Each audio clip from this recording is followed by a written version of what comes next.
প্ৰথম মিয়াৰ চৰ্দাৰ বাংলাদেশী চৰ্দাৰ আশ্ৰাফুলে আহি দেখুৱাকচোন বাৰু ইয়ালৈ তাক চেণ্ডেলৰ মালা পিন্ধাই ইয়াৰ পৰা পঠিয়াই দিয়া হ'ব এইটো স্পষ্টকৈ আমি কৈ দিছোঁ আৰু এখন যুঁজ খিলঞ্জীয়া আৰু অখিলঞ্জীয়াৰ যুঁজ এখন যুঁজ খিলঞ্জীয়া অস্তিত্ব ৰক্ষাৰ যুঁজ এখন যুঁজ সভ্যতা সংস্কৃতি বচোৱাৰ যুঁজ বাংলাদেশী চৰ্দাৰে আমাক ক'ৰবাৰ পৰা ধমকি লগাব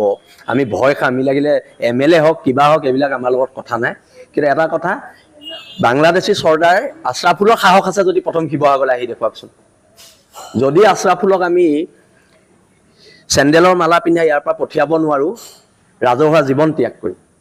স্পষ্টকৈ এইটো আমি ঘোষণা কৰিছোঁ মই বিজেপিৰ মানুহ নহয় মুখ্যমন্ত্ৰী মোৰ মতে পৰিচালিত হ'বলৈ আমি জাতীয় জীৱনত আছোঁ জাতীয় জীৱনত আমি কোনো ৰাজনৈতিক দলৰ পৃষ্ঠপোষকতাত আমি এইখন সংগ্ৰাম কৰা নাই এইখন সংগ্ৰাম হৈছে অসমৰ খিলঞ্জীয়া মানুহৰ অস্তিত্ব ৰক্ষাৰ সংগ্ৰাম ইয়ালৈ আহিব নিদিওঁৱেই কোনো কাৰণতে আহিবলৈ নিদিওঁৱেই এইটো স্পষ্ট কথা